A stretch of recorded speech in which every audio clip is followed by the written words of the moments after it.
ఎలాగైనా సరే నువ్వు సాధించాలి. ఒక్క క్వశ్చన్ కూడా వదలొద్దు. అన్ని వస్తాను. ఆన్సర్ చేయాలి. ఫస్ట్ క్లాస్ లో పాస్ అవ్వాలి. బాబాయ్ వస్తాను. బాగా రాస్తావు కదా? గుర్తుపెట్టుకో. ఏంటి ఆదిత్య డల్ గా ఉన్నావు?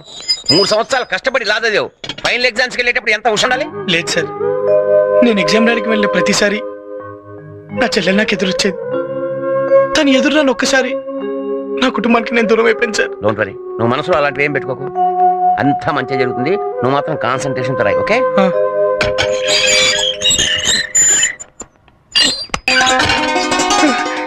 చెల్లమ్మా సార్, మా చెల్లెలు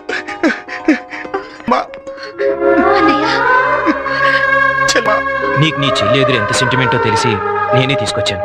థ్యాంక్స్. Hey, it's okay. అన్నయ్య, బెస్ట్ ఆఫ్ లక్.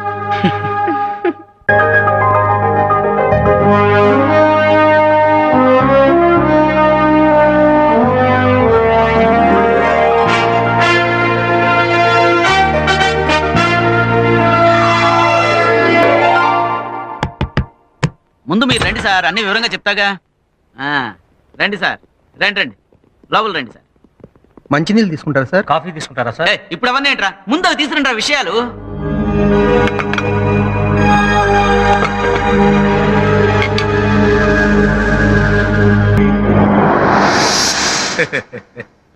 నమస్కారం అండి. నమస్కారం నమస్కారం నమస్కారం. నన్ను గుర్తుపెట్టారా? క్షమించండి, నేను మిమ్మల్ని ఎప్పుడు చూడలేదు. నేను మిమ్మల్ని ఎప్పుడు చూడలేదులండి. ఎప్పుడన్నా చూసారేమో అని అడిగాను. కూర్చోండి, పుచ్చుకోండి. నాకు అలవాట్లేదండి. ఏంటి సోడానా మందా? నేను అసలు తాగనండి. ఏంటి? నేను అసలు తాగనండి. అస్సలు తాగకపోతే మంచిదండి. మందు అలవాటు లేని ఉడికి మ్యాటర్ బాగా గుర్తుంటుంది. ఏంటి టెన్షన్ పడుతున్నారు? మా ఇంటి మహాలక్ష్మి మీ ఇంటికి వచ్చేస్తారని. దేనికి? దేనికంటే ఎర్రి బాబులోడా. ఇప్పుడు మనకు అమ్మాయింది కదా, దాని పెళ్ళిడు వచ్చేసింది కదా, దాన్ని పెళ్లి చేయాలి కదా. 2-3 ఏళ్ళలో రిటైర్ అవ్వబోతున్నావు. ఎన్నాళ్ళైనా అద్దె కొంపలో ఉంటావు, సొంత కొంప కట్టుకోవాలి కదా. Stop it. ఏమిటి ఇదంతా? అదే అర్థం కాదు చేస్తున్నాను. మ్యాటర్ చెప్పిన ఎట్టంటే పోస్ట్ చేసాడండి రా పై ఆయన. ఆ విషయానికి వచ్చేస్తానంటే, మీరేమో ఎంసెట్ కన్వీనర్, నేనేమో లీకేజ్ లీడర్. అంటే మనం ఒకటి చెట్టగా ఒకటి అయిపోయాం కాబట్టి సబ్జెక్టుకు పేపర్ చొప్పున మా చేతిలో పెట్టండి. అరగంటలో జిరాక్సులు తీసుకుని మీకు. నన్ను ఎందుకు పిలిపించారో ఇప్పుడు అర్థమైంది. అమ్మయ్యా, అర్థమైందంటరా. రే, ఇది తీసుకెళ్లి కార్లో పెట్టు. ఆయనతో వెళ్ళు, ఆయన కొన్ని పేపర్లు ఇస్తాడు. అరగంటలో జిరాక్సులు తీసేసి ఒరిజినల్స్ ఆయనకి ఇచ్చేసి వచ్చి. సారీ, నాకు ఇలాంటి పనులు అలవాట్లేదు. మాకు మాత్రం అలవాటు ఏదో తప్పక. మీ మహాలక్ష్మిని మీరే సేఫ్ లో జాగ్రత్తగా దాచుకుని మాకు సెకండ్ ఇచ్చేయండి.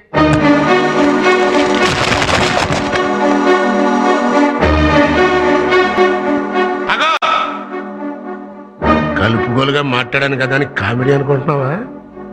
మ్యాటర్ చాలా సీరియస్. ఇంకో గంటలో ఇదే 10 లక్షలు పట్టుకుని మా కుర్రోడు ఒకటి నీ ఆఫీస్కి వస్తాడు. ఎగస్ట్రాలు పోకుండా క్యాష్ తీసుకుని పంచుడు. తప్పకుండా ఫస్ట్ క్లాస్ వస్తుంది. నమస్కారం సార్. ఏంటో హడావిడే? ఆదిత్య బాబు రిజల్ట్స్ ఈవినింగ్ పేపర్ లో వస్తాయన్నారు. పేపర్ రానివ్వండి, రాజనాడు కన్నా మీ కంగారు ఎక్కువైపోయింది.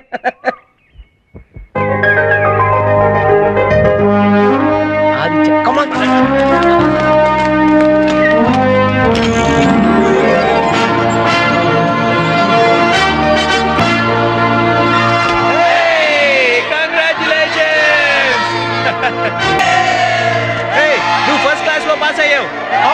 కంగ్రాచులేషన్స్. Thank you sir.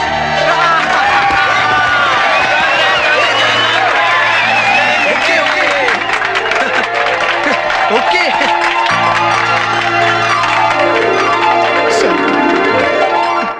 డబ్బు కోసం గడ్డి తినే రకంలా కనిపిస్తున్నాను వాడికి.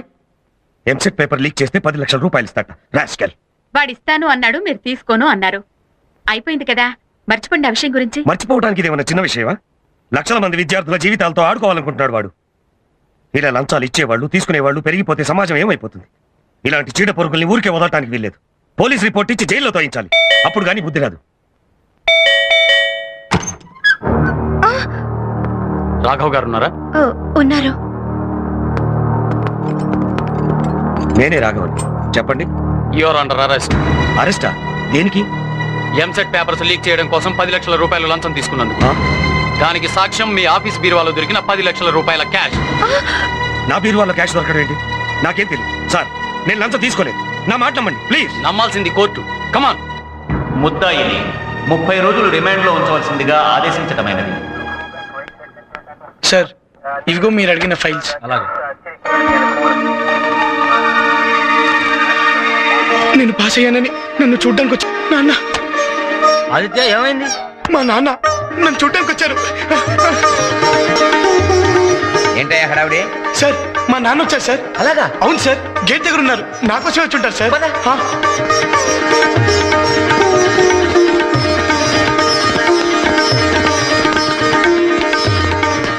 కేసు ఏంటి?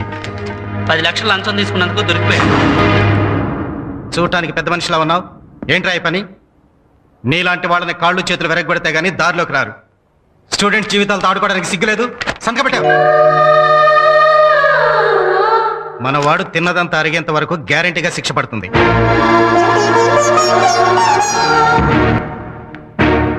సార్ నేను నేరం చేసి జైలుకొచ్చానని మా నాన్నను కూడా నేరస్తుల్లా చూడగలను సార్. ఆ, నిప్పుకి చెదపట్టం ఎంత అబద్ధం.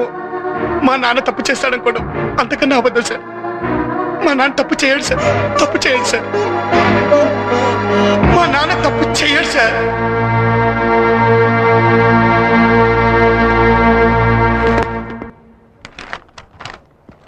నమస్కారం అండి. సాధారణంగా తప్పు చేసిన వాళ్ళు ఇక్కడికి వస్తుంటారు. మీరే తప్పు చేయకుండానే ఇక్కడికి వచ్చారు.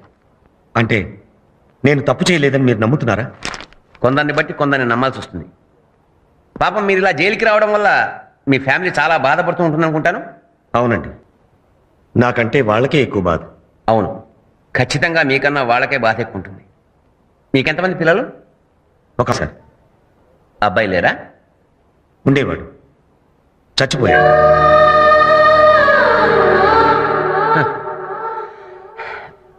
వీరిని తీసుకెళ్ళండి.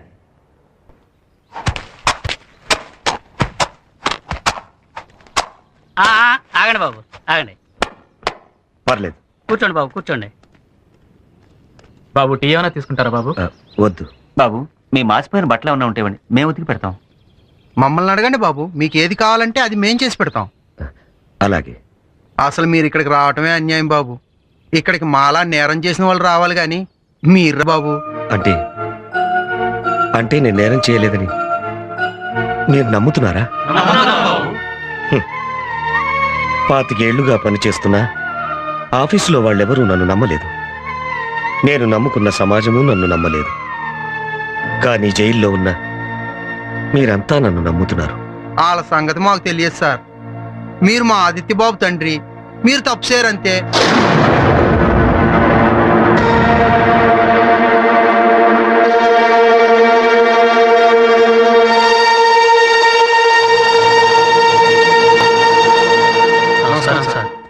మీ అబ్బాయి చచ్చిపోయాడు కదా?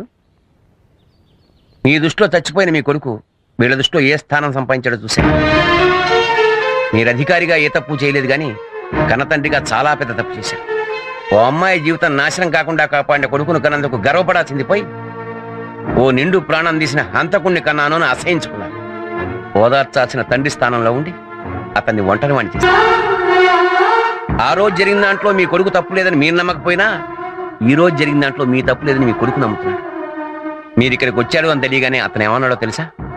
నిప్పుకు చెదరట్టడం ఎంత అబద్ధం, మా నాన్న తప్పు చేశాడు అన్న అంతే అబద్ధం అన్నాడు. అందరూ ఉండి కూడా అనాథైన దురదృష్టవంతుడుగానే అదృష్టవంతుడు సార్.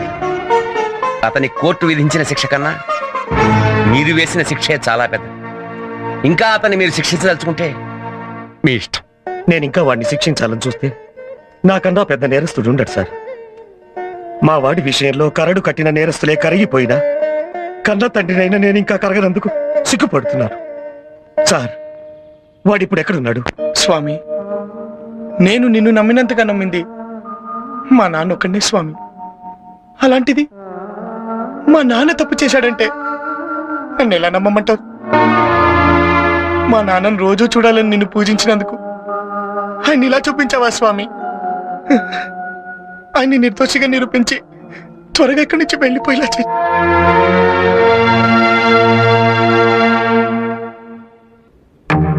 నాన్న, నాన్న, ఆదిత్య బాబు, నాన్న. ఒరే నన్ను క్షమించరా. లేదు నాన్న, దీవించాల్సిన మీరు క్షమించబట్టు నేను భరించలేను. లేదురా, తండ్రిగా నీకు నేను చెయ్యాల్సింది చెయ్యలేదు.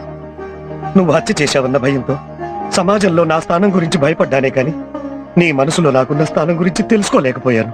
నిన్ను ఇంట్లోంచి బయటికి వెళ్ళగొట్టిన పాపాన్ని ఆ భగవంతుడు నన్నే నీ దగ్గరికి తీసుకొచ్చేలా చేశాడు. ఇంతకాలం నా కొడుకు చచ్చిపోయాడనుకున్నాను, కానీ ఇప్పుడు తెలిసిందిరా నాలో ఉన్న తండ్రి చచ్చిపోయాడని. నాన్న, నువ్వు నా కొడుకుగా పుట్టడం నా అదృష్టం రా. నాన్న, నాన్న. వీడి కోసం మనం వెయిట్ చేయడం ఏంట్రా? రేపు పొద్దున మనం జైల్లో ఉన్నప్పుడు ఆడు కూడా ఇలాగే వెయిట్ చేస్తాడు కదండి. వచ్చేస్తున్నాడు. అటు అటు అటు. ఏమైంది సార్? ఏంటయ్యా ఎట్టు చిక్కిపోయావు?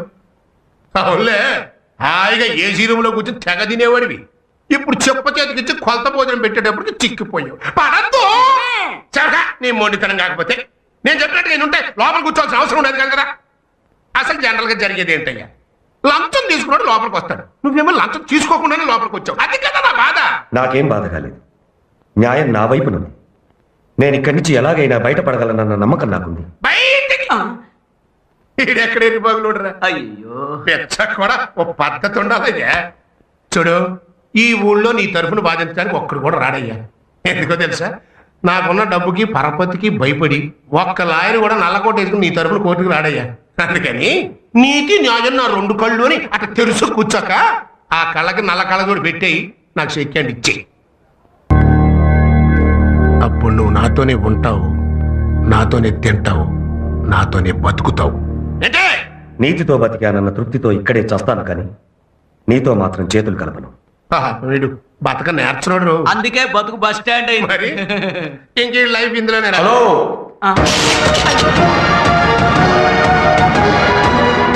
ఏంటి మా నాన్నతో ఏదో మాట్లాడుతున్నావు? ఆడు నీ బాబా? అరే తండ్రి కొడుకు సేమ్ చెయ్యి. ఎవరికి దక్కు అదృష్టం? నా అదృష్టం సంగతి వదిలే. ఇప్పుడు నాకు నీతో ఉండాలనుంది, నీతో తినాలనుంది, నీతో బతకాలనుంది. నానా, మీ నాన్న నిజాయితీగా బతకాలనుకున్న అమాయకుడైనా నువ్వు మాత్రం నాతో చేతులు కలపాలనుకుంటున్నావయ్యా. నీకు మంచి మిత్రుందయ్యో, నేను తొందరగా బయటకు వెళ్ళేస్తా. నన్ను బయటికి రప్పించడం కాదు, నేనే నిన్ను లోపలికి రప్పిస్తాను. అప్పుడు నీతో పాటు ఉంటాను, నీతో పాటు తింటాను, నీతో పాటు బ్రతుకుతాను. ఏంటి, జైల్లో ఉన్న నువ్వు ఆయన్ని లోపలికి రప్పిస్తావా? జైల్లో ఉండి లా చదువుకున్న వాడిని అదే జైల్లో ఉండి ఆయన్ని లోపలికి రప్పించడం పెద్ద కష్టమైన పని కాదు. కొత్తగా నల్ల కోట వచ్చింది కదా అని ఓ ఎగిరెగిరి పడిపోబాక మొత్తగా సామెత అయిపోద్ది. నువ్వు పుట్టక ముందే నా జుట్టు నెరిసింది. ఎప్పుడో నెరిసిన జుట్టు కంటే ఇప్పుడు మొలిచిన మీసాలకు పదును పౌరుషం ఎక్కువ. ఆహా, మాటకు మాట బాగా చెప్తున్నా. మాది మాటలు చెప్పే వంశం కాదు, అన్న మాట నిలబెట్టుకునే వంశం. ఏంటి ఛాలెంజ్ చేస్తున్నావా? నీ భవిష్యత్తు చెప్తున్నాను. హలో, ఏంటి? చాలా థ్యాంక్స్. దేనికి? నేను వాదించే మొదటి కేసు మా నాన్న కేసు అయ్యేలా చేసినందుకు.